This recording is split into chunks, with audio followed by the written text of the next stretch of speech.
to know. All right. What's up, YouTube peeps? Thanks for What tuning up? in. I am sending this link to the Twitter feed so people can catch in live, so just hold tight. We're going to be with you shortly. We got a great episode, by the way, coming to you guys as well. So it's good, great stuff.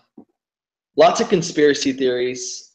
Been watching ever since John did the theory of number 5, that it just sent me over the edge. The number 5. So, is that your phone? That's my phone. We're good. All right, Yes. man. So we are totally good. So whenever you are ready, just take a little break, and we are good for the recording episode. So whenever you're ready. Here we go. Episode 23, Michael Jordan. So this must mean this is going to be the greatest episode of all time. That is what's happening, man. We are here, and we are ready to win 6 championships. That's what's going to happen here. It doesn't even make sense, but it works for me. Yeah, no, that's what this is all about. This episode specifically is about winning playoff and championship fantasy football leagues. We're about that business. But first, we got some cool news. So, John, take it away. Yeah, the podcast has done great so far. Obviously, this is our first year going full-time with this bad stuff. And it's been a blast. We've got 23 episodes in, but we are joining fullpresscoverage.com, which is it's an awesome site that's just getting started. And what it is a bunch of sports writers that worked for other companies, some people I've worked with in the past, that actually know what's going on. And we're throwing everything else out, and we are just focusing on content. And the whole idea here is to be a one-stop shop. So instead of having your fantasy website, then your NFL website, then you go to another place for draft content, so on and so forth. We're just covering it all on one site. We've already got about 60 writers plugged in, and it's just going to be awesome. It's fullpresscoverage.com. We have 10 team sites, division sites, fantasy football. I mean, it's all 100% just under one wing. So definitely go give them a follow on Twitter. And make sure you check out the website. It's still in progress, but this is going to be a game changer. So just kind of throwing that out there. This is something that I really do believe in, and we're going to put a lot of time into this. So shout out to Full Press Coverage. It's on the up and coming, and it's going to be one of those sites that you're going to want to bookmark at the top. You know what I'm talking about? Like you got your bank stuff and your Twitter stuff. And FPC, it's going to be right up there. So just giving you the heads up there. And we can do some Twitter shout-outs at the end, correct? Yeah, for sure. For sure. Word. All right, so let's show them what we're all about. We're all about diving into news that's relevant to your fantasy football. Then we kind of hit into waiver wires. And then this is kind of a different kind of week. And I have a bit of a conspiracy segment that I want to lay upon you. But let's start first with Amari Cooper. Tell us what's going on with that kid. Man. So if you saw the play, first off, shout out to the Raiders offense. They lost some playmakers pretty early on. And so Amari Cooper goes out with a terrible concussion. It was an absolutely devastating hit. And one of those things where it's just like, you don't want to watch it. But it turns out it's not just a concussion. He has a sprained ankle as well. So the chances of him playing are very, very low. Having said that as well, as we were about to hit record, the NFL just announced that his partner in crime, Michael Crabtree, and Aqib Talib, they are now suspended an additional 2 games for that brawl. Awesome. So that just came down. And they might be suspended for the NFL, but man, let's get them in a UFC octagon and let's let these 2 guys go at it. Because they are, man, you talk about just 2 of like I don't know what to say that's politically correct. Just thugs. That's all I could say. Just absolute thugs going at it. And it was fun to watch, but you could totally tell that neither one of those 2 people put team first. It's all about themselves and their image. But hey, and what I would say is this. Here's what they should do if they get in a fight. If I was Michael Crabtree, I would just hand Aqib Talib a gun because he shoots himself. He's already done that before. Did you hear about that this summer? Yeah. He shot himself in the leg. That's how drunk he got. So that's fun. Wow. But, and, he also has a special talent of just ripping necklaces off. Shout out to him because he's good at it, okay? That's right. The chain breaker. He needs to just endorse that name. That's sweet, man. Like, honestly, I saw it happen the first time. I was like, oh, he took his chain. This time, he worked on his technique. bam, bam. He was in and out. And he had his chain. He's dirty, man. So Crabtree and Talib, bye-bye for 2 games, and they're not super fantasy relevant. Crabtree is to a degree, right. but not really. I mean, right. They've looked pretty awful. But next up. So you got to downgrade that entire offense, especially this week, because if Amari Cooper and Crabtree are out, David Carr is not a fantasy startable option. You're looking at a loaded box, and so maybe Jared Cook, the tight end there, you got to bump him up a little bit. But everybody else for the Raiders, you got to downgrade huge. I'm seeing like this theme of like karma, okay? And next up is Martellus Bennett. He was back for just a couple weeks, and they just put him on IR. Now, he probably should have been on IR anyway, and he actually wanted to, and then he got cut, and he's like, oh, wait a second, I can go play for a team that can win a championship? Yeah. All right, sounds good. So he might end up getting another ring anyway, so hats off to him. Yeah, absolutely. Greg Olsen, I'm glad to see this guy back. I really am. I like him a lot. Man, I love him too, and I picked him up, and we told you guys Greg Olsen was going to win some fantasy championships. Now, we also said don't start him right away and wait and see what happens. Yep. There were so many articles that were like, plug him in your lineup, plug him in your lineup. And that's just not the way it works when people come back from injuries like that. So they put him on a limited snap count, and he hurt his the same foot that was injured. Now, having said that, everything seems to be okay, and he's in line to play again this week. But again, here's what you do whenever there's this new hot commodity or somebody coming off an injury. You wait for them to prove it on your bench. Yep. Once they verify that Greg Olsen is old Greg Olsen, then you put him in. If you played him last week, you got 1 point. And congratulations, you played yourself. Like, you have to wait and verify. You verify it, then you put him into the lineup. The same could be said for Kelvin Benjamin, who went over to the Bills, right? Man, I really thought that he was going to be a heck of a play, especially in PPR. But this is what's happening. So, man, I don't understand Sean McDermott and his press conference skills or decision making. I love Sean McDermott. Yeah, me too. But he comes out and he says, oh, well, Kevin Benjamin's fine.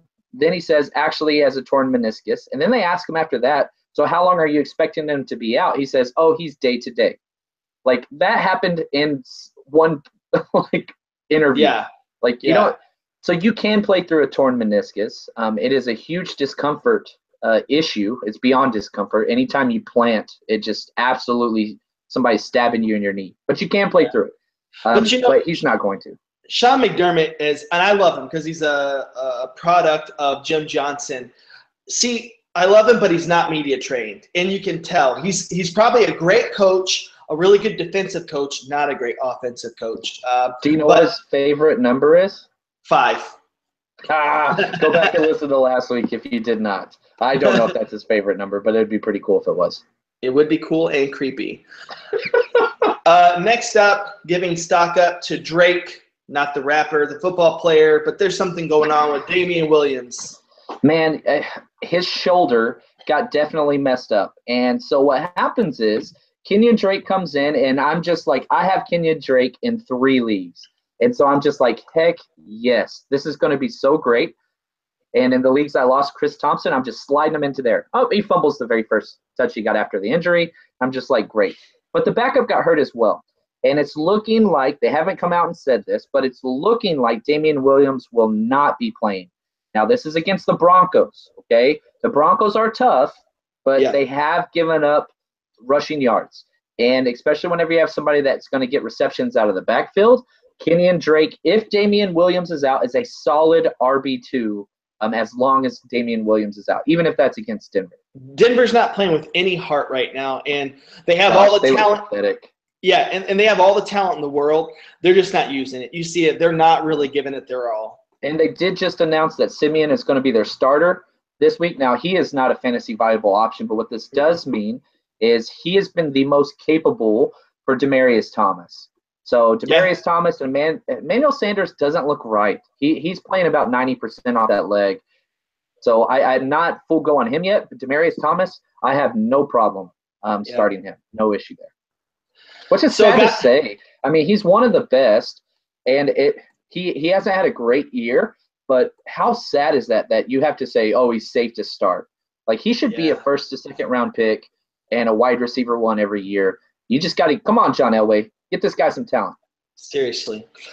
A guy who's kind of been battling through some issues the past 3-4 weeks, and somebody who's on 2 of my fantasy football leagues, so please get better. But Fournette, is it serious with the ankle?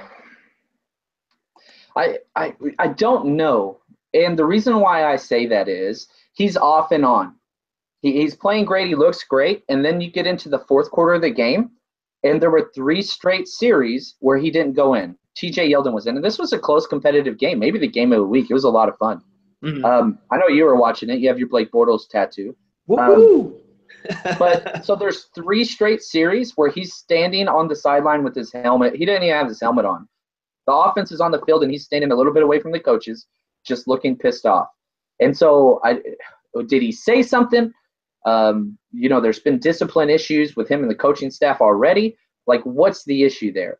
It makes me just a little bit hesitant. So if you are the owner of Fournette, go get, if he's available, which he probably isn't, go get his backup, which is Yeldon. So Yeldon's the guy that you need to get there. He was the one that was taking snaps away from him. And just hold him just in case. So if he's available, go grab him. And don't start him. I'm not saying start Yeldon. I'm just saying hold on and see. What if another suspension happens? What if the ankle issue is too bad and something bad happens? You have a starter and a good run offense. So Just something to keep in mind. And not Chris Ivory, the guy who fumbled the ball on the 1 snap that he got. All right. On to a guy who you're gaining serious man crushage on, and that's C.J. Beathard. Man, C.J. Beathard, he's one of the toughest SOBs in the league. If you watch his games, he takes an absolute beating. Now, he gets hurt his knee with about 1 minute left in the fourth quarter. And and this is going to lead us straight into waiver wire. Yeah, transition. Comes in. That's a professional right there, transition. Plan that, hashtag. But the idea is this. Jimmy Garoppolo comes in, throws 2 passes, converts a 4th down in like a quick 1-minute drill, and throws a touchdown, 2 for 2, perfect passer rating with a touchdown. Now, do I think Jimmy Garoppolo is a fantasy starter? Absolutely not. But the potential is there. This is what so earlier when we were talking about Olsen, this is what you should do with Garoppolo. Pick him up off of waivers. He's going to be free, and just stash him. If you are in deep leagues, if you're in more than 12-team leagues, any of those things, just pick them up and stash them and see what happens. This is a Kyle Shanahan offense, and C.J. Beathard was a quarterback 1, 2 out of his 6 weeks. And so, he's not that great of a quarterback. He's a rookie, so on and so forth. But if you can get a quarterback 1, you pick him up, you stash him, you let him prove that he can do it, and then you can play him. Again, he's not like a top waiver wire priority, but at quarterback position, there's not a lot out there. So something to think about. Jimmy Garoppolo looks like an extra on Saturday Night Fever to me. That's what he looks like. He does. My wife finds him physically attractive, which actually makes me kind of happy. I'm kind of cool. I'm like, hey, maybe she'll watch more games. Yeah, you got to look at the plus side always. That's right. Speaking of a guy who's always looked at the plus side and slammed a few shots before every game, Josh Gordon is a potential waiver wire ad this week. What say you? Man, you should have added him a long time ago. We told you to go pick him up. The guy is absolutely phenomenal. The very first day of practice, whenever he was out on the field, one of the coaches came out and said, he is already the best player on this field. And that is factually correct. The guy is ripped out of his mind. There's 0 issues with talent there. Now, it has been a while. But if you've been watching the Browns game, DeShone Kizer is not a great NFL quarterback. Can you repeat that statement?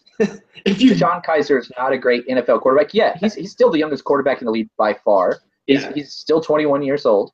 He's not even 22 yet. But on top of that, if you watched the game last week, he was hitting his receivers. Corey Coleman dropped a wide-open touchdown pass. He slings the ball. So whether he's going to win games, absolutely not for a while, but he slings the ball. And he puts his players in position. It's just they drop passes. And so Josh Gordon is going to be fantasy relevant. Now, if you are in a game, this is week 13, so this is the last week of the regular season for most things. Again, I've already said this, so please listen. You do not start Josh Gordon if it's a make it and get into the fantasy playoffs. If I lose, I'm out. You don't want to start Josh Gordon. You want to wait. Now, if you don't have any options at receiver or flex, throw him in there. That's fine. But you want to wait and see. So you grab him, you stash him, he goes off. Now I know I can start him with confidence moving forward. That's what Josh Gordon is. Huge home run play for the playoffs. All right. Dontrell Inman had a pretty good game against Philly. Man, the targets are just there. He had 9 catches. They're just throwing the ball to him nonstop. And so you got to go get guys that are getting targets. That is the worst offense in football. And it's them against the 49ers this week. So who's to know? My guess is a 6-3 game. It's not going to be a 6-3 game, but it's not going to be a good game either. A guy's name who I'm going to miss saying when he's out of football, Jacquizz Rodgers. He's a weight. Man, you can't even make that up. No. That's his real name. I'm Jacquizzed everywhere, but it's just nobody knows what it means. But if you said it, people would assume it was dirty, which is really cool. That is. Oh, real quick, let me just edit myself. I think I said he had 9 catches. He had 9 targets, is what I meant to say. I don't know if I said that, but anyway, I just want to be on the record for correcting myself. Yeah, good job. So Jacquizz Rodgers in Tampa Bay, and people are going to say, "Oh man, but he didn't score the touchdowns." No, I'm telling you right now, Jacquizz Rodgers is the guy. One, he's the best tailback there, and he even had a chance to score the touchdowns. He got it down early, and then they put in. Dang it, what's his name? It's right off the top of my head. The running back for Tampa Bay that scored, Barber. Yeah, that's right. Peyton Barber. So I know that these are deep ads, but what's his name? Got a concussion, muscle hamster. So Jacquizz Rodgers is going to be a start there. And again, on top of that, Jameis Winston started to throw this week. So if he starts, go back and look at what Jacquizz Rodgers did whenever Jameis was starting. He was getting a ridiculous amount of touches, targeted like crazy. So absolute, if muscle hamster's out, Jacquizz Rodgers is solid flex play. And the last one is at tight end. And I want you to talk about this boy because you texted me and you said like on the spot, like this guy's so legit. Well, here's the thing about him. He moves different. I mean, it's not just a guy who, Sudfield or, some of these once in a, week kind of tight end who shows up and you're like, oh, this guy could be something. No, he moves like he looks the part. He looks the part. He's got wiggle to him. He's athletic as hell. He runs his routes well. So he's somebody who I think is a must-add. Right, exactly. No, I'm with you there. So he's somebody that you got to pay attention to and you got to look at. Yeah. All right, so we're going to move into my conspiracy theories. You guys ready? It's actually it's not a conspiracy theory, all right? We're talking about facts here. So here it goes. Just follow me. Stay with me, folks. All right, week 14 is generally a playoff week, right? Either it's the first week of your playoffs. There are some leagues that's the last week of regular season. If that's true for you, fine. Tune this out for a bit. But most of us are starting in week 14, and sometimes that's even week 2 for some leagues. All right, week 14 is going to be a mess, all right? It's going to be a mess, okay? Saints, Falcons, okay? Panthers, Minnesota. Rams, Philadelphia. Seattle, Jacksonville. Let's see. Okay, so right off the bat, you're talking elite fantasy guys that are not going to be – not that they're not going to be fantasy relevant. The issue just is they have the toughest matchups going forward. Right. So here's the theory. Here's what I'm projecting to you guys is that guys who have gotten you to the playoffs, people who you have relied on, and I'm not saying that you go away from them. What I'm saying is that they're going to turn from Superman, these superheroes, into being more average than usual. Here, I'll give you actually, here's what I'm going to do. I'm going to give you my top 11. And why 11? I don't know. It's just weird. That's what it came down to. It goes to 11. This one goes to 11. That's right. So here's my 11, and we can break them down. Fantasy football studs stock down, okay? Oh, so all these guys, they're not going to be as good as they have been. That's right. I'm going to start at the bottom. Started from the bottom down here. All right. Fournette. Why is Fournette going to struggle in week 14, say you? And why I say is he going to? Because he's playing Seattle. Oh. Do you know how many yards that Seattle is allowing? Man, not a lot. Less than 100 for sure rushing. 98 yards per game, okay, and 19 points given up. And that's as a team. That's team rushing stats. That's not versus one player. That's right. That's very good. Okay. Next up, at number 10, Ben Roethlisberger. Not that he's a big starter for a lot of you folks out there, but he can be good. Oh, real quick, I'm going to piggyback with Leonard Fournette. He's got Seattle, then he's got Houston. So he's got bottom three matchups back to back. So next 2 weeks going to be rough for him. All right, Big Ben. Big Ben is going against one of the best defenses in the league in Baltimore. So I'm just going to follow that up at number 9 at Le'Veon Bell. Man. Le'Veon Bell matched up on C.J. Mosley. Hey, obviously Bell's going to get his. But again, the theory is that they're not going to have production. They're not going to have as much production. Okay, So are you saying that you wouldn't start them, or you just need to limit your expectations? Yes, limit your expectations. But there's a few guys based on who you have on your bench that I absolutely say you have to question whether you're going to start him or not. And it's actually my number 1 guy, and we'll get to him.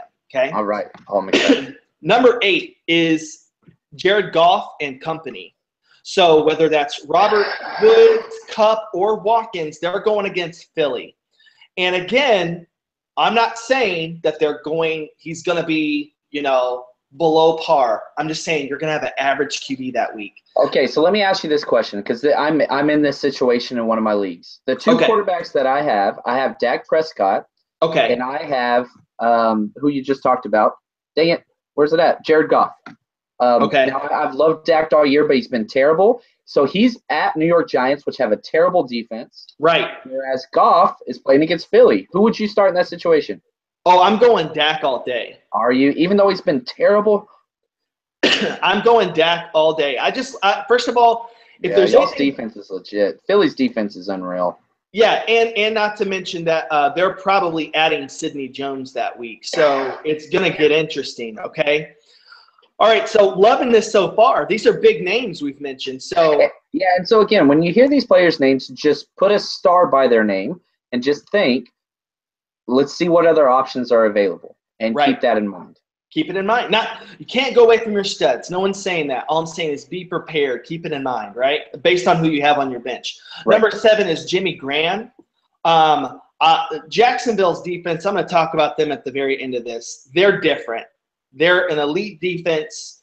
To me, everyone talks about Minnesota. Again, they're awesome, but nobody is as good as Jacksonville right now. They can do it every which way. And I think that his production will go down significantly. Listen to these matchups for Jimmy Graham. Philly, at Jacksonville, Rams. Yep. Oh, yeah. Oof. Well, actually, let me tell you something about the Rams, though. Rams have I got a sneaky stat for you. All right. I like this. 27th against the pass. Can you believe it? It makes sense because they're scoring so many points and they've been ahead in games by so much that teams are throwing to catch up. So garbage time counts. Garbage time does count. Counts in football. Ask Blake Bortles. Todd Gurley at number 6 going against Philly, who averages giving up 68 yards a game. You heard me, Charles. These are all the studs that we've been telling people to that they are go-tos.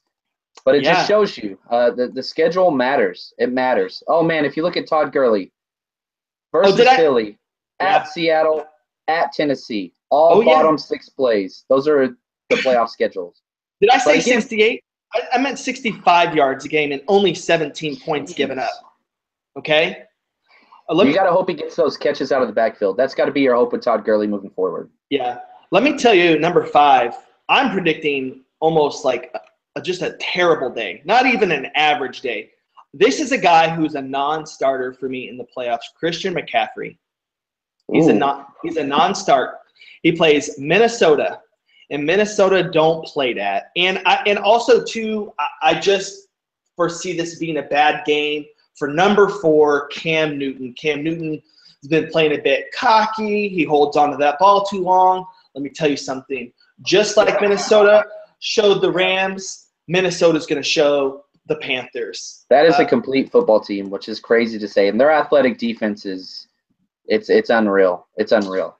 Now on the other side, coming right back at him, at number 3, I've got Diggs and Thien, okay?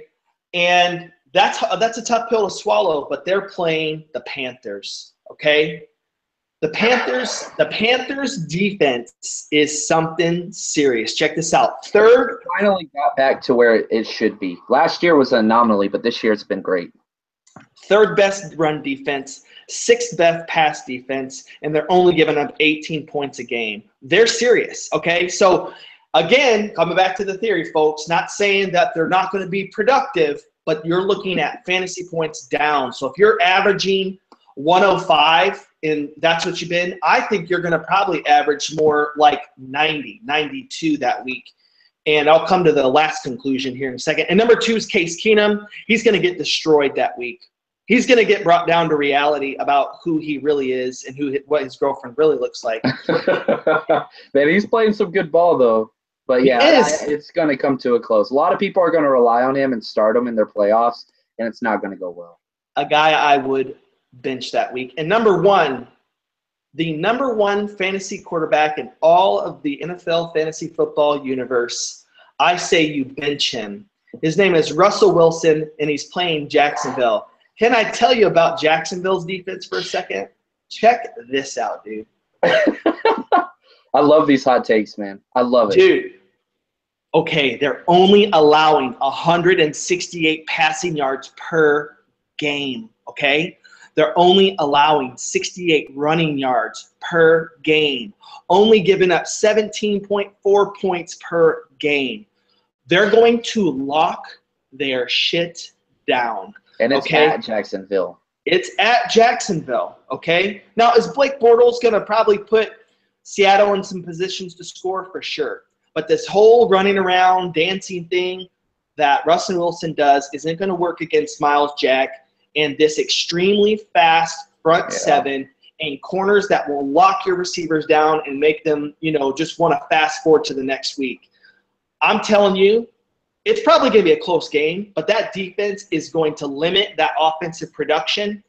And here's the ultimate. So what I did was I went and I highlighted fantasy studs, okay? Ooh. And I put them in red for those who had a rough week 14 and those in green who are going to have a positive. This is awesome, man. So you're not only explaining why I have a problem, you're going to solve it for me. I'm going to try to solve it for you. Not really, actually. But what I did – but what I wanted to highlight is that these are the players that are going to have issues that week, and these are the players that I believe that the teams 1, 2, and 3 in your playoff seats, these are the guys that are on those teams. And so here's my prediction. I believe that in 12-man teams where 6 teams make the playoffs, I think that it's more likely for seeds 5 and 6 to win the entire league this year than in any other year, because the fantasy studs will be stifled in week 14.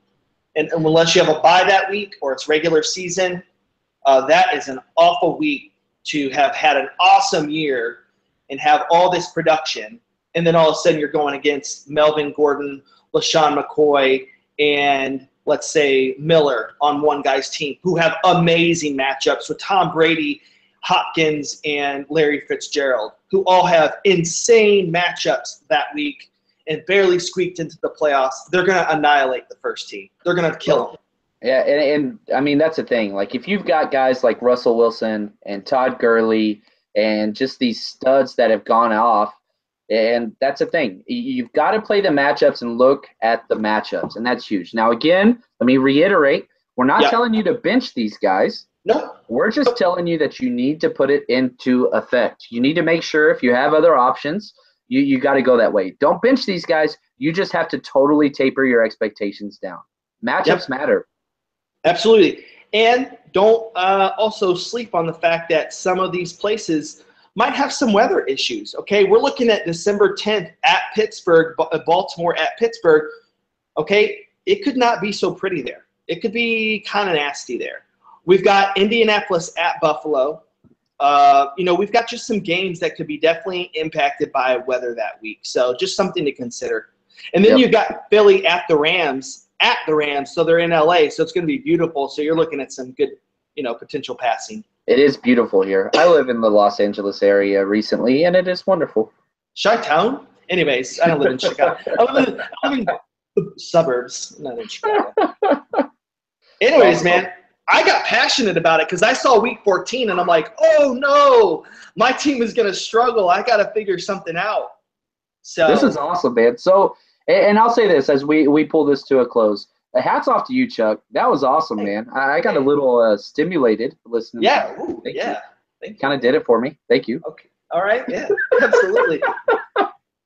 Well, I hope to, prove myself right in week 14, and then people can come back and be like, hey, I'm glad you said something. I changed my lineup this way to help me out. Hopefully it helps you guys. That's what we're here for. Also, totally in daily fantasy, if you play FanDuel or DraftKings or whatever, like stay away from those guys. Pay attention to the matchups. Don't follow the big names. Be smart. And that's what we're here for. Smart fantasy football players. Absolutely.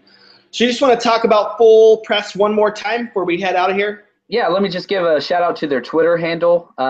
It is FPC_FF.